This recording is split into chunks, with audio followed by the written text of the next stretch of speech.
There it is. It's working now. So today I Hi. received a call from a financial office in the UK, and she was talking like you, right? And at the end of the call, I was like, you know what? I'm just gonna tell you this. And she said, what? And I said, my husband, he is hilarious because every time I'm feeling down, he does this accent, your accent, and she starts laughing, and she's like, well, I bet he's very good at it. And I said, yes, he is. I try. It was really good. I had a connection today. It made me feel good. Like fun. I was no stranger.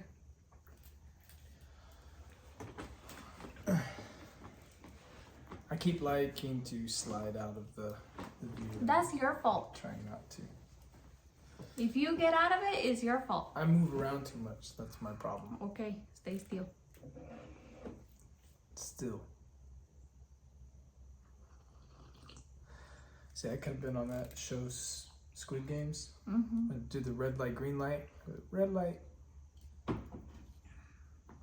Green light. Red light. I would just say red light. Never do green light. You haven't watched the show. No, like I would just tell you red light, leave you there and go, and then come back. Green light. I believe you would. Welcome back to This Is Not BS. BS. And today we're going to talk about one of my favorite topics. You know, Cake. I do like cake. You see, we're trying to finish each other's sentences. I love cake. I love a red velvet cake, chocolate cake, vanilla cake, marble cake, cake with fruit in it. Marvel cake, as in Captain No, America? marble. Oh, Marble. as in marble. Yeah. Okay. I do like Marvel cakes too. Yeah, so no, that is not the topic we were talking about today. It is not cake. Cake is probably like a huge step up from what we're going to talk about. What we're gonna talk about today is not a piece of cake. What are we talking about, Stephanie? I don't know. I did not. So she asked me earlier what we were going to be discussing and talking about, and I told her, I was like, I'm not telling you until we do this because I wanted to catch her off guard. I wanted some raw emotion in. Here's in the what we're secret. doing. I am never off guard. Except for when you are. Do you see But what I'm I'm not. doing? Oh, okay. All right. We are talking about fear. Fear. Fear. And we're talking about just fear in general. What was your biggest fear when you were a little boy? I can tell you Joshua and Caleb's right now. All right, you tell me theirs while I think Okay. about what mine was as a child. Okay, their biggest fear is going up the stairs with the light off. One goes looking up and the other one goes up the stairs looking backwards. I don't know how they do it, but that's their biggest fear as of now. That's funny. I did see them. I walked past them and I heard Joshua tell Caleb, okay, you look in front of us and I'll look behind us. That way nobody comes from either side. And they start walking. That's funny. So what is your biggest fear? Oh gosh. I had a lot of fears as a kid. I think I was like very skittish, like a chihuahua. I just shook all the time. I was afraid of a lot of things. Okay. I just imagine you like a chihuahua. They're hard. This is not their fault. They're like, chihuahuas are not really scared. They just shake for no reason. No, I had I don't know. Like as a kid, what do you... You just spill your tea. I know. It's okay. Do you need some napkins? No. Are you sure? Mm-hmm. Okay. Well, what kind of tea is that? Sleepy tea. Sleep. Oh, because it's nighttime and we're going to bed after this? Yeah. Okay. My I guess biggest fear as a child? Oh gosh. So, I don't know. Not being loved? losing my toys. Okay, here's one. We had a dog. We had a beagle. He's a great dog. His name was Jake. And he would run away a lot. And I think one of my biggest fears was like that he wasn't going to come back. Until potentially like one day he ran off. But somebody had actually taken him.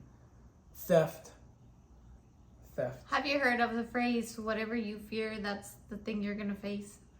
I have heard that. Some people like to use this word called manifest. Like they manifested this. Yeah, we do. They created this. Mm-hmm. And, if you believe in that sort of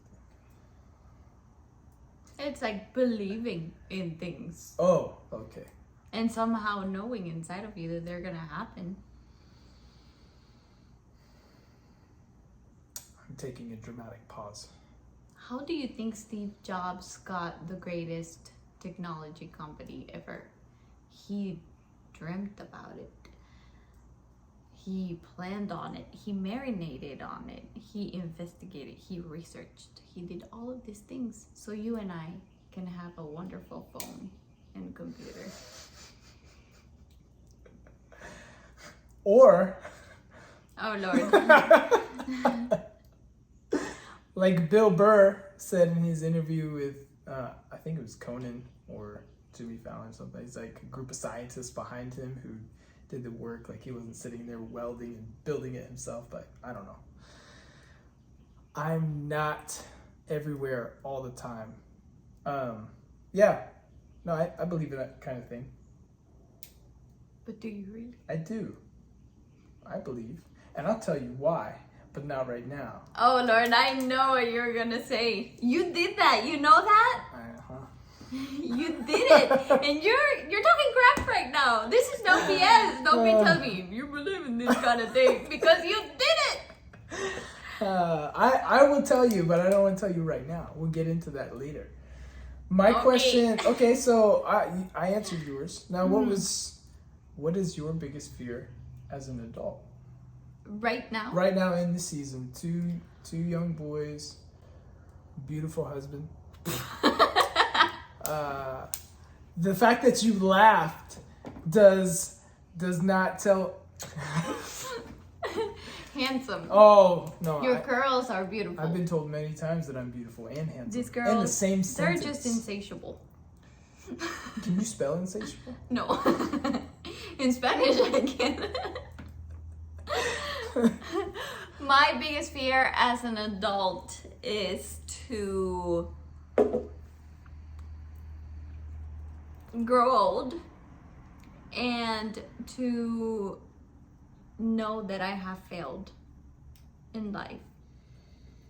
And my kids tell me, you're a failure. You suck. That's my biggest fear. One of my biggest fears also is dying young. Dying young. Yeah, it is. We've had this conversation before. Like, there is... What was it? Like a week ago? It was like a week ago. I told Blake, I was like, I am afraid. I do not want to die young. I want to see grandkids and great-grandkids. Yeah. I remember that. And I want to spoil my little grandkids.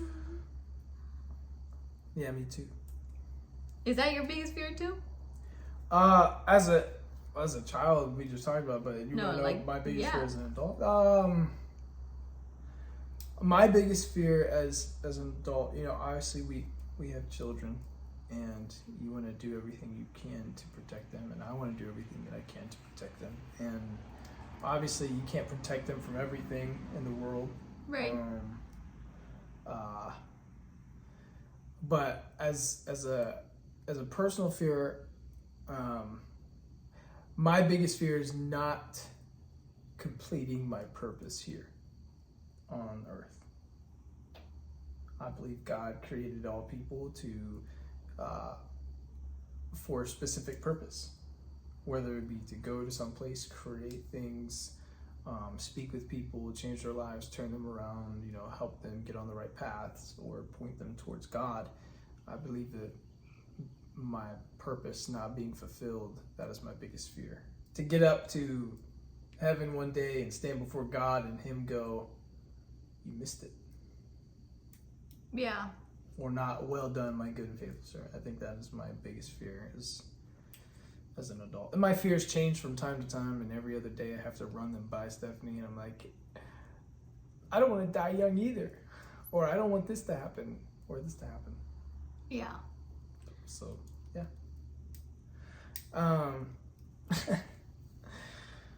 We're getting deep into this stuff now. I see you're stressed. I am stressed because there's a lot on the inside and a little bit on the outside. Or both. Okay, go ahead. There's both a lot. So, what would you define as fear? Like, when you think of the word fear, what do you think, like, a good definition for that is? In your own terms. An emotion that it's outside of your comfort zone? Yeah, I would agree with that. Because it is. And we basically fear ourselves or our situation outside of our comfort zone. Yeah. Uncomfortable feelings to the unknown. There's a gnat. It's because we have the doors thing open and the lights are on. I will say I was actually afraid of doing a podcast. Look at you. I know, right? But there's a reason. So, like, if you watch our previous video, if you listen to one of our previous podcasts, we talked about creativity and what stunts creativity. Mm-hmm. And I think as for myself and my artistry and things that I love to do, like music and play video games and collaborate with others on projects, like doing stuff and putting it out there for the world, like you're basically opening yourself up for total judgment and total failure and all these things. But if you're not looking at like the cup half empty mentality and you're looking at it half full, you're trying something, you're failing at stuff, you're figuring out different ways of how to accomplish goals and dreams and do other things. Yeah. I mean, how many times do you sit down with a friend outside of a video camera being on or someone recording you, and you have these real in-depth life moments and conversations and talking about hopes and dreams and wanting to accomplish things and then never actually doing it? That's like huge. I know a lot of people who are really great friends and have all of the best intentions in the world, but they never do anything with their influence or what they have. And I feel bad for them in that sense, but here I am on the other side of the table doing the exact same thing. And I was like, stop feeling bad for them, feel bad for yourself, get up and do something about it. And at least if you're posting or if you're doing something or whatever, then at least you're accomplishing something somewhat extent. Yeah. But also remember that it's not okay if you let your life, I don't know if I'm going to say it right. If I don't say it right, just fix it, okay? All right. It's not okay when you let yourself or your life be guided by fear instead of letting fear be something like, okay, I see you. It's like driving a car. You put yourself in the wheel, behind the wheel. You drive the car. But fear is always going to be with you. Fear is going to be with you. It doesn't matter what you do. Fear is going to be with you. You have a new job, you're gonna fear. You're doing a new YouTube channel, you're gonna fear. You're having a kid, we're not pregnant, but you're having a kid and you're afraid. You know what I'm saying? So I think it's powerful that you know that everywhere you go, you are fearful of the situation that you're facing, but also know that you're the person behind the wheel. And say, okay, fear, I see you in the back seat. Okay? Thank you for coming, but I am the one who's driving. If you're gonna stay in the house, you gotta pay rent. Light bills are due on Thursday, and make sure you vacuum, clean up after yourself. Take the trash out. Yeah, if you're gonna stay here, you're gonna work. You know what I'm saying? If you don't work, you don't eat. Just let your life not be directed or guided by fear. Yes. I think that's where us humans win. Yeah, I would agree. I think there's a lot of moments in my life where fear was a driving factor for some things, you know, whether it be a job or a relationship or whatever it was. And sometimes it's hard to know, like when you're stuck in something, it's really hard to know what the voices that you're listening to really are saying. Right. And which one is actually guiding you the best instead of making decisions out of fear. So I know that I asked you to define fear. My definition that I pulled from Google says fear is an unpleasant emotion, which, yeah, you're right, caused by the belief that someone or something is dangerous, likely to cause pain or threaten you. And so I'm a big movie buff, right? Like I love movies. Every time we're watching TV, like halfway into a show or a movie, I'm like pausing. Okay, so this person played in this and did this and knows these people and da da da. And she's like, "Are we gonna finish the movie?" Like I really don't care who's who. Let's get to the point. Yeah. Are you gonna die? Or like what's going on? So along that, just giving you guys some context, one of my favorite movies of all time, and it drove my mom crazy because I watch it all the time in our apartment where we live, and she'd be like, "You're watching this again?" I'm like, "Yeah, it's great." She'd walk off and go to her room. But it's called The Replacements, the movie. It's a football movie with Keanu Reeves and a lot of other great actors. I don't know all of their names. But there's this one scene where like the head coach is talking to the whole football team about fear. And he goes and writes the word fear on like this big chalkboard behind them. And he's like, "Guys, let's face our fears. Like, what are you guys afraid of?" And obviously they're talking about football, but more than that, he was trying to get them to see like in life. So one of the guys raises his hands and he's like, "I'm afraid of spiders, coach." And they're like, "Spiders?" And they're like, "Yeah." He's like, "Oh, they're a big creepy thing." And then the next guy is like, "Bees." And he's like, "Bees?" He's like, "Yeah, man, they're stinging you." And all these grown men are talking about bugs and insects that they're scared of. And the coach is like, "Okay, enough about the insects. Like, what are you, let's get beyond that." And Keanu Reeves, obviously leading star of the movie, raises his hand and he says, "Quicksand." And everybody just kind of stopped and looked at him and they're like, "There's no quicksand on a football field or whatever." And he goes on to explain that sometimes the game is going good and then one bad thing happens and then another.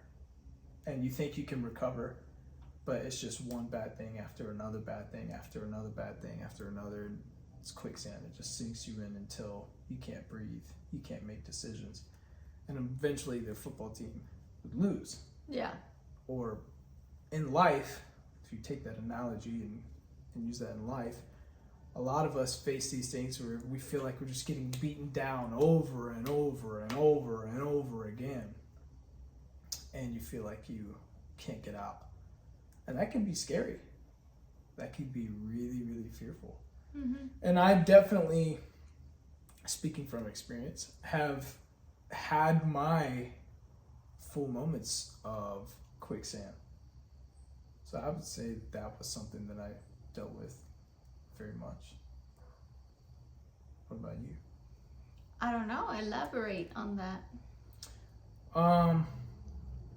So ownership.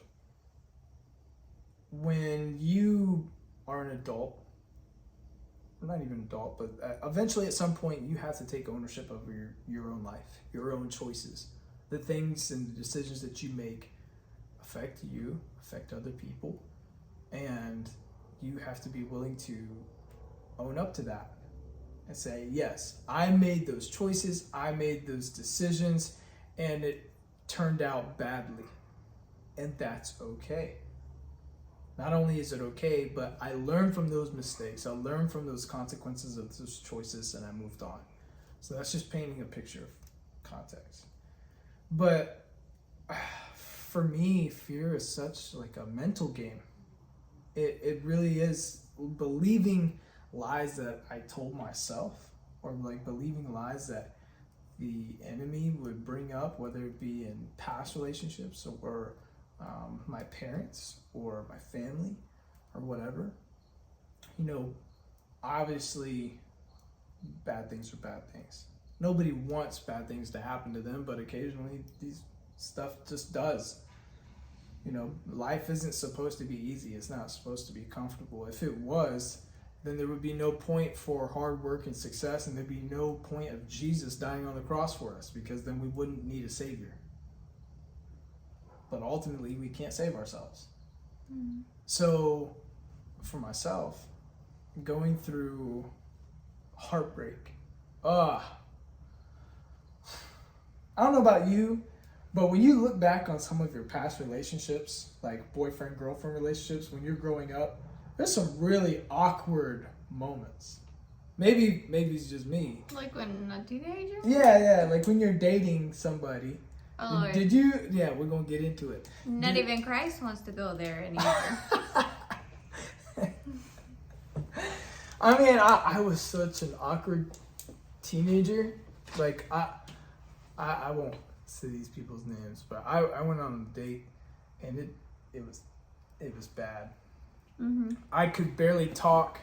My hands were shaking the whole time. I kept asking the girl the same questions over and over and over again because I couldn't think about anything else to say. Did you manifested her? Manifested that she met a great man, loved God, moved on, was happy. I don't know where she at, what she doing. How you doing? She knows who I am. Oh, Lord. But, like, as a kid, and those kind of things, like, those things are scary when you're doing things for the first time or meeting people for the first time or whatever. Did you ever feel like that when you were in those moments? Or did you ever have any, like, awkward dates? Not even Christ wants to go there. Why should I? No, come on.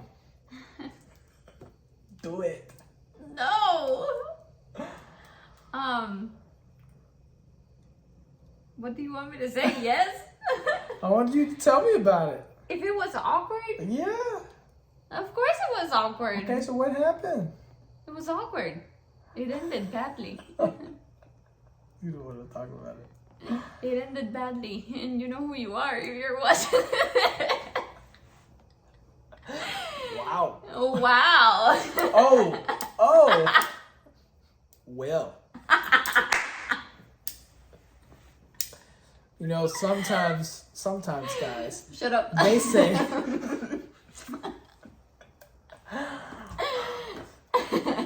It wasn't me.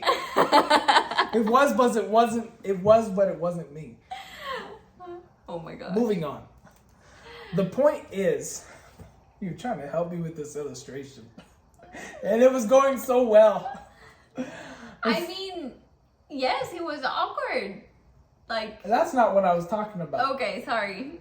I was being serious. Like, before that, was there anybody else or any, like, when you were dating as a teenager or anything, or you never went on dates? Of course I did. Did you? Yeah. How was it? I mean, some of them were good, some of them were not. Some of them were never again in my life. That's it. So your question is if I was scared? No, like as a teenager, when you're growing up and you're thinking about guys, you're thinking about girls, you're thinking about dating, Did you have self-doubts up here? Did you have like questions of were you doing the right thing? Should I hold his hand? Should I not hold his hand? Yeah. The whole time. You should have started there. That's what I was saying. Oh my gosh. Yes, like the whole... Speaking English. Sí, todo el tiempo. Era algo de que pasaba todo el tiempo. All the time. We're going to have to edit this whole part out. Why? I'm just kidding. Okay, so what else? It was awkward. You like always having self-doubt of if this is the right timing, is this is the right guy, is this like what am I doing? I feel uncomfortable. This is not, you know what I'm saying? Yeah. Like all the time. But it takes courage to say this is not okay. To face the reality. It does. Don't laugh at me because you were there too. I think like yeah. I think like when you mean well and two people are trying to connect, you're trying to connect on many different levels at one time when you're young. Like, because you don't know what you want. You don't know what you like. You don't know what even the reason or point is of dating when your hormones and stuff are going up and you're going through puberty and all this stuff is happening. You're just existing and trying to survive as a teenager. Right. Unless you have some guidance along the way with your parents or people telling you, like, this is why this is this way and, you know, this is why you feel this way. Yeah. This is what happens when you do this and when you do that. Mm-hmm. But yeah, I think like as far as I go, I've had some pretty dark moments. Like I hold on to stuff too tight. Like I get really invested into other people or other projects or whatever it is. Like somebody could come over and say, "Hey, we're gonna go take this hill." I'd be like, "All right, let me grab a shovel. I'm on my way." Or we're gonna go capture this castle, or we're gonna create this banner, we're gonna start this church, or we're gonna start this band or whatever. And I'm like, all right, yeah, let's do it. And then a couple things don't work out. Things just kind of slide.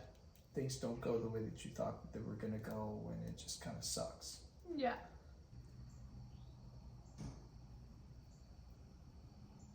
Have you conquered fears?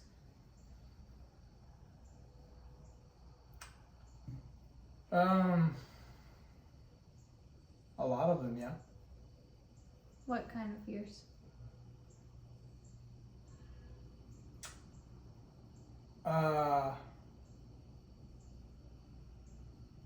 Finding hope. Like. Yeah. Second one?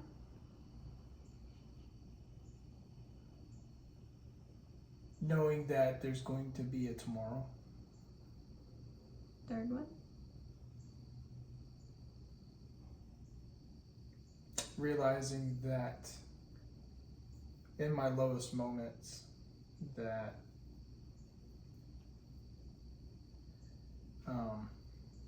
it's okay to feel that way. Mm-hmm. Like to the point where it's okay to face your feelings, to feel your feelings. Yeah. It's okay to be vulnerable. Mm-hmm. It's okay to let other people in and let them see the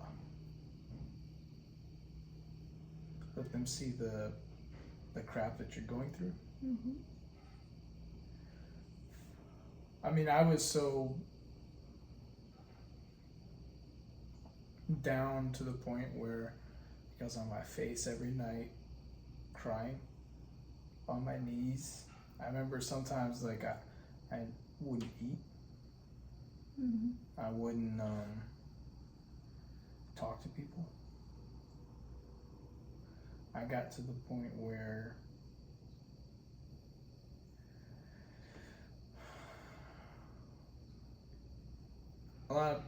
to the point where you feel like there's no turning back. Mm-hmm. Like there's nothing else to do. There's nothing left for me. And reliving those moments brings up the lowest part. And so like you think that once that is done, you never have to visit that place. And I wanted to talk about this stuff because I felt like it was going to bring other people hope who have been in the same place that you've been, or the same place that I've been.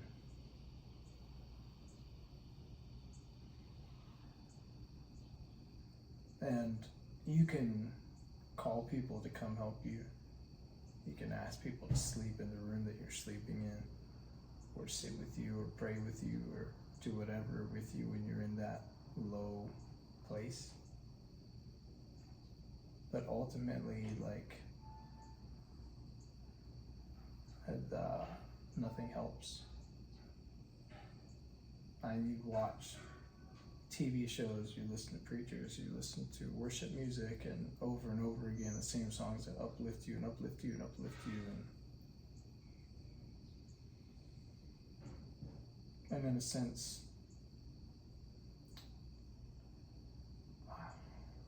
when I was in that place, the only person that really, there are a lot of people who called and text or whatever, but my dad, because he went through the same thing that I went through, with differences, but sitting with him, and like he would call me and stay with me on the phone while I would cry and just fall asleep,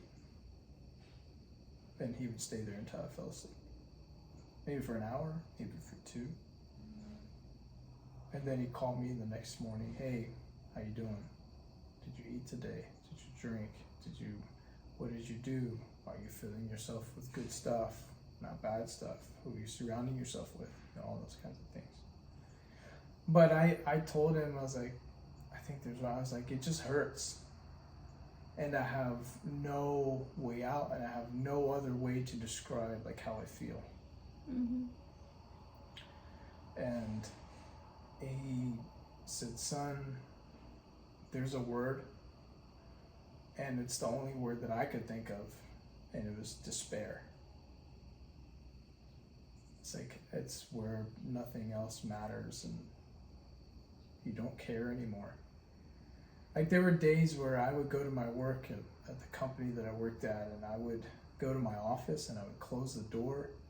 This is during COVID, so like we didn't, some of us didn't have to go to the office, but some of us would just go in there one day in case clients or something came in. And I just remember one day, like, just closing the door of my office with nobody else there and just uncontrollably just sobbing.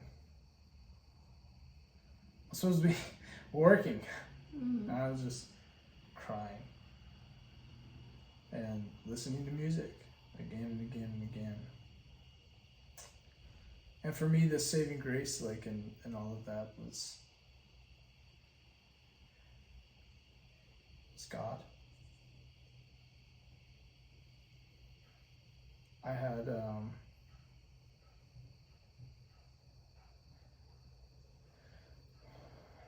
I'm not proud of this, but I had gotten so low to the point where I was ready to take my own life.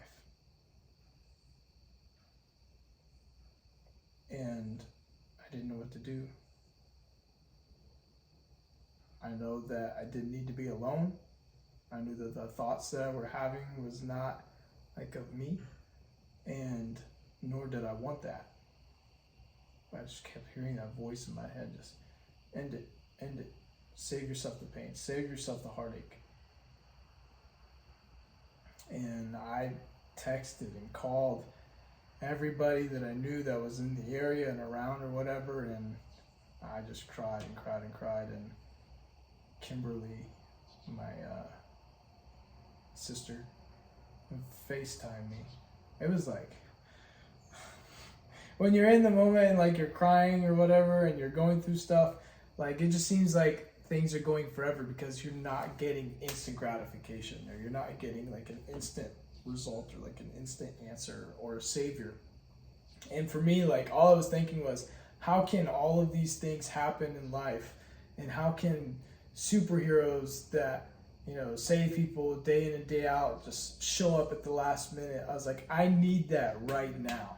I need someone to show up, kick this door down and pick me up, shake me off and tell me everything's going to be okay. And nobody came. But in that moment of weakness and reaching out to people, my sister Kimberly picked up the phone. She's got 3 small kids at the time and 1 on the way, and she picks up the phone and FaceTimes me like 20 minutes later, or like 5 minutes. I don't know how long it was. I was on that floor. But FaceTimed me and was like, hey, what are you doing? What's going on?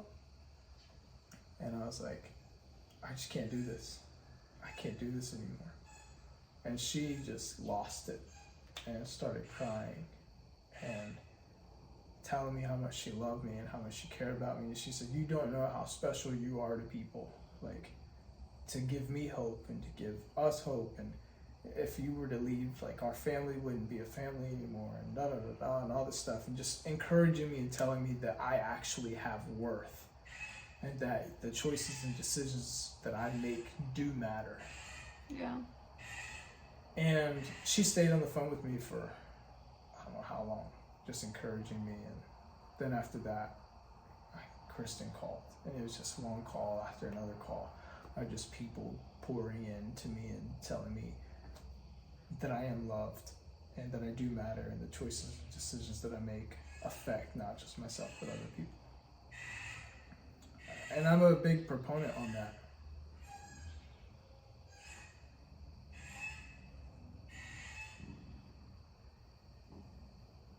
And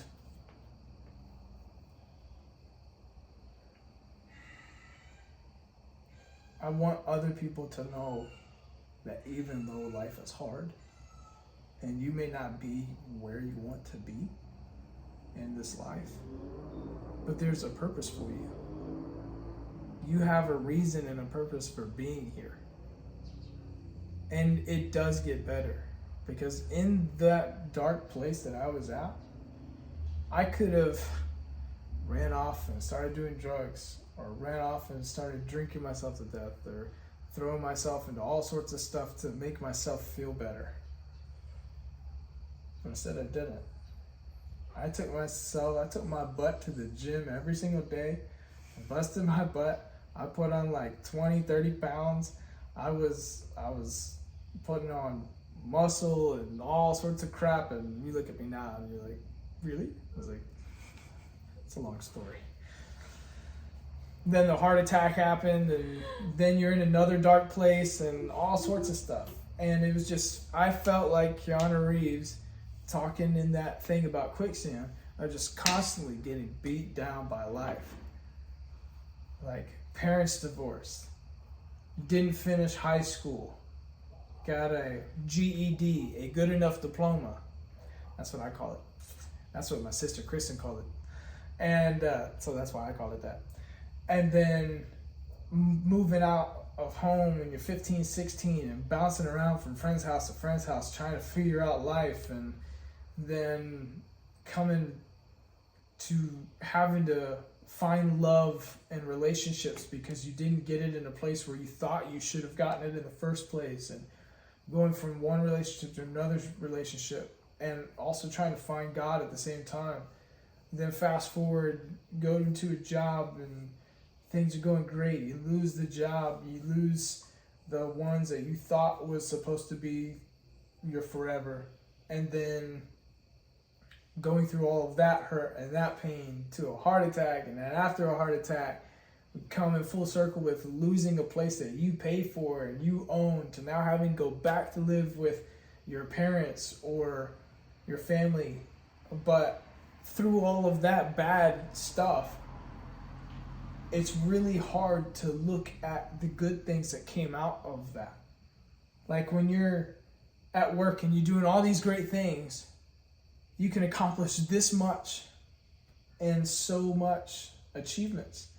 And you screw up twice and all everybody looks at is those two crappy mistakes that you made. And we ourselves do that. And for myself, like I look back and I have restoration in my family now. Going back. I have people that I've reconnected with because I haven't spoken to them in years because of other issues. I have peace in my life. And through that really dark season is when I prayed the hardest and I sought God with my whole heart more than I ever have before. And not that does mean everything. There's one song by Hillsong that I kept listening to over and over again in that moment. And I wrote down the lyrics because I wanted to share them with you. It says, if you want my heart, I won't second guess because I need your love more than anything. I'm in, I'm yours. Your love is too good to leave me here. And that song, like every time I was on my face, on my floor, on my bed, just crying and wailing and waiting for God. Like, there were people who lived in the house with me, and when I cry, like, it's an ugly cry. It's not kind of down my face, like drool coming out of my nose. It's really bad. But I wouldn't scream out loud as much as I wanted to. But I didn't want the other people in the house to know how weak or vulnerable I was. They could see it on my face and in my appetite when I walked through the hallways or I walked around the house. But they don't see the darkest moments. Landon, I love you and I'm thankful for you. And so we talk about manifestation. I wrote down the list of, Lord, this is what I want. I have given myself to you. I have given my whole heart to you. I will follow you to the ends of the earth. I will do whatever you call me to do. And the Bible says to count the cost, and the cost is everything. Sometimes the cost is your own children. Sometimes the cost is your wife, your father, your mother, yourself, your food, whatever it is. I was like, God, I'll do whatever. I said, but Lord, in me following you, I want to ask you for some things. I want a wife who loves me for who I am. I want this, this, and this. And I started to create this list of things that I was looking for. Oh! So then, you start to think back on relationships and wonder if, well, was this person it? Was this person the list? Or was this person? Was this man? I started to feel like Ted Mosby from freaking How I Met Your Mother. I felt like I was doomed and that every girl, woman, whatever that I had gone through was not it. Not it. Not it. And I had this thought. And my mom came in the room. We sat down and we were talking, drinking some coffee in the morning, and she was like, you're looking in all these places, Blake. And I think that the woman that God has for you is someone that you've never met. It's not somebody from your past. You may think that, but you need to wait and sit in the waiting. So I prayed and fasted, sought, went on dating apps. So I was like, Lord, if there's someone out there, it could be someone in Canada, somebody in Australia, somebody wherever. And I was like, I bet the person I'm going to fall in love with is somebody who's not from the United States.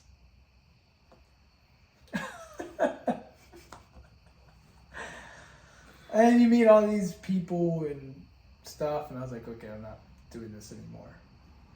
It's currently not working out. And you just feel like crap going on those things.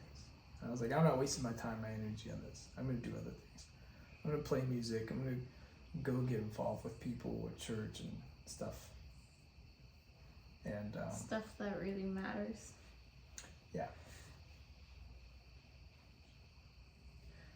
And I just remember like praying and praying. I was like, okay, this is not going anywhere. And so I went back into a relationship that from the past, and things didn't work out, and I started to check off the list and like, okay, you're not it. And that sounds so selfish to the other people. But at the end of the day, like, but if you think about it, everybody's selfish because everybody's like, you're not for me. Yeah, but you have to be, I don't want to say true to who you are, but you have to be honest with yourself, and you cannot compromise on things that will affect your entire life. So if you compromise in one area with your standards and your principles, you will compromise on everything else. Mm-hmm. And I had already done that multiple times before, and I was not willing to compromise on the standards and the principles of my life. Which, by the way, are what the Bible called me to, because once I became a follower of Christ and a Christian, my opinion no longer matters. Biblical fact matters. My opinion is the Bible. I heard somebody say that one day, and he's right. But then you and I met. Do you remember that? You remember the first time we met? Yeah.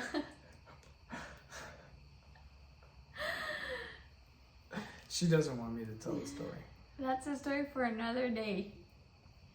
I will save that.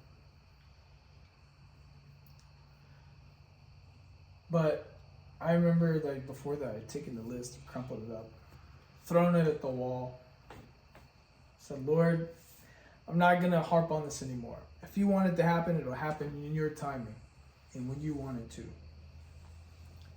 And how long after you said that it happened? A couple weeks. 3 or 4 weeks. Almost a month. A month and a half. Something like that.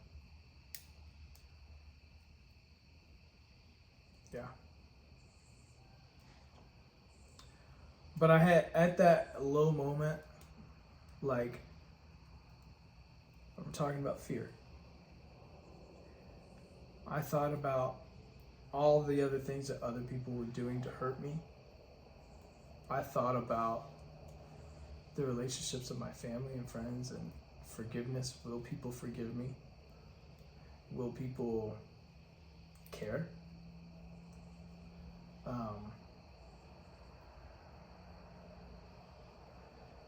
You protect yourself by not speaking things and being vulnerable with people, as you should for some things.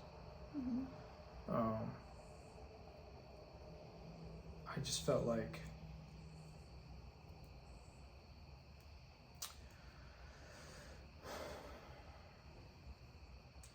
the world was ending, and the only thing that could save me was God, as the people who loved me, and because of my relationships with these people, a relationship I had, the foundation that I had, and just fighting through it and not giving up and realizing that I am enough. I mean, I'm not enough, but you get what I'm saying. Like, so purpose. Once I came through the other side of that, and I've no longer sat in that woe is me and pity and grief and anger and resentment and everything else that I had, I put my full focus onto positive things and being the best that I could be physically and and being the best that I could be with what I was eating and putting in my body, and being the best at everything, being the best brother, being the best best friend, and pouring into, and I stopped pulling my punches. And no offense to any of you, if I've talked to you or text you or whatever, we have had conversations and I've just been straight up honest with you, it's because I decided that I was going to be a good friend to everybody. And if I love you and I care about you enough, I will tell you the truth, even if it hurts.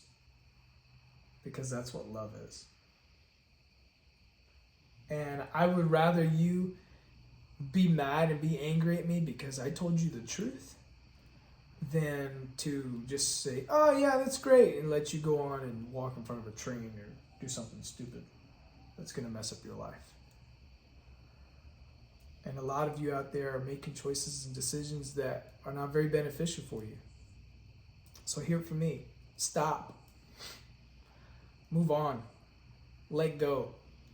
Move forward. You think that the next high or the next thing is going to take you to it's just going to take you to the next high, into the next one, into the next one, into the next one, into the next one, until you realize that it's not enough and you need something more. And for those of you who are in the dark place and you can't see a way out and you think that everything is over, it's not. There's a lot more that is in for your purpose. And God has a lot more for you. He has a lot more for you to do and to accomplish on this earth before your time is done. That being said, coming out the other side, Stephany and I are married. We have 2 beautiful children. We have jobs. We have materialistic things that really don't matter. We have good health, good wealth. Like I said, it doesn't matter. And we have purpose. And right now, our purpose is being creative, is finding those who don't know God and bringing them to Him, loving on others, forgiving our enemies. Era todo. De todo. De todo. De todo.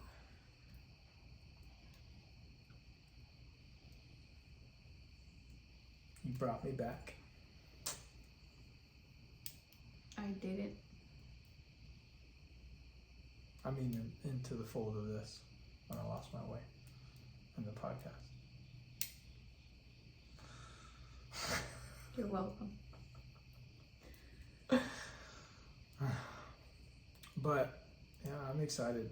This creative outlet is we're going to be interviewing people and hearing some of their stories.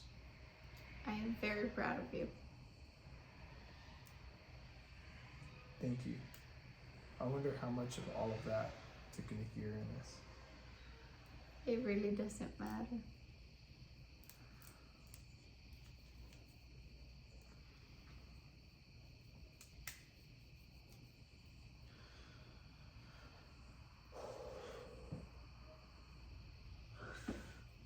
You think we're done talking about fear?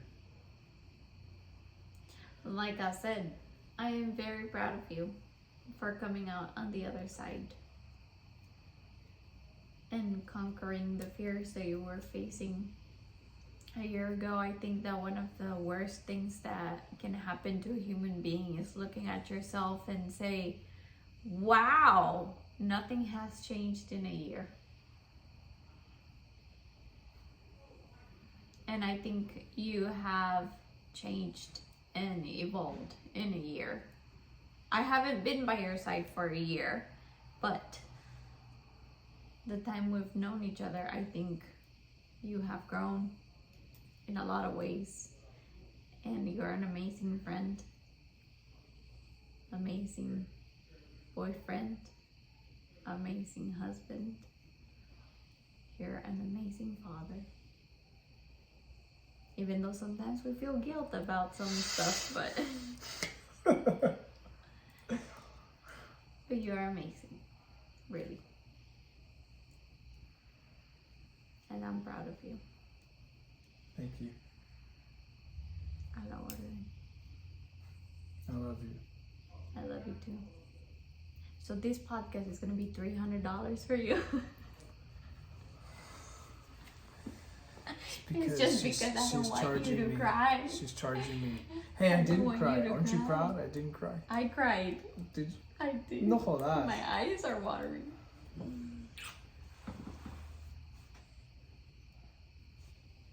And I don't cry for nothing. Yeah. Sorry. But not sorry. It's a Demi Lovato song. Sorry, not sorry. Yeah. Sorry, but not Baby, sorry. I'm sorry, not sorry. This is so good. Well, you know, we don't have licensing for this.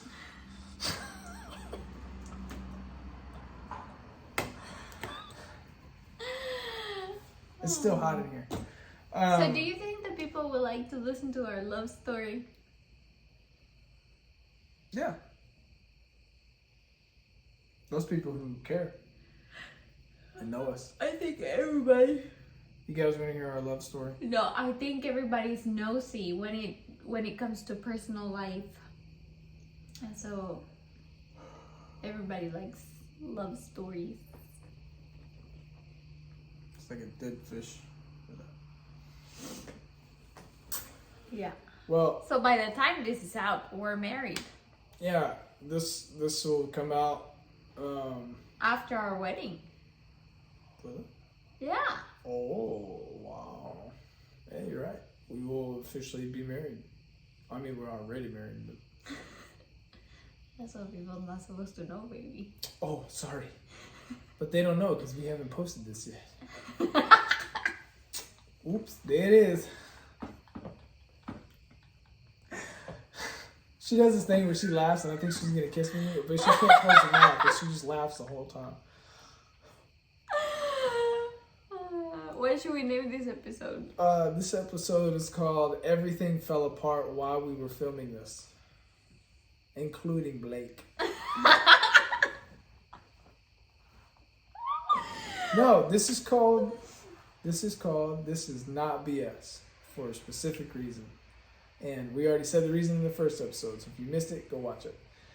And on that note, yeah, we tell everything straight here. Raw emotion, raw truth. None of this is fabricated, made up. We take a headline or an idea for what we want to talk about, we go on it. We got some great people who are going to join us in conversation. I'm so excited. And I am too, because to hear their stories and to hear them come out and be brave enough to go out in boldness and talk about their stories and what they've been through and stuff, I think would be great. And some of these people are friends, others are family, other of these people are enemies. And I'm just kidding. I just want to see your face. I'm like, oh Lord, who are we bringing in the show? Thanos? At some point, we're going to interview Caleb. Oh, and Joshua. Caleb and Joshua are sons. Caleb learned a new word this week, and it is platypus. And so he just walks around all day going, "You're a platypus. No, you're a platypus. I'm a platypus. Mommy, I have 10 fingers." Joshua's like, we all have 10 fingers, okay? Mommy is filming Joshua earlier, and he's trying to do this thing, and all you can hear Caleb in the background doing We'll add the video at the end. Yeah. I have the video. It's platypus. Hey, Joshua, I have a secret. I have a secret to tell you. There's such joys of my life. I'm proud to be the father.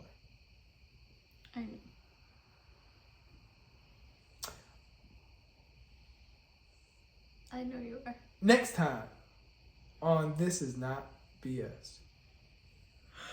Will Stephany ever stop yawning? Will Blake finally get another Zoa? Stay tuned. Peace out. Yeah. I don't like peace out. Can we do something else? Like what? We did! I don't didn't like that either. one. You do something. I'll just sit here. Thank you very much for tuning in. Don't forget to subscribe, like, and also leave a comment and share this video with the people that you love, that know that it will shine a light in the midst of their darkness. We'll see you next week. This is our paper. Okay. They say I don't care. I don't know what to do. I know how to do it now. Okay, so they do like 4 plus. Let's erase that. 4 equals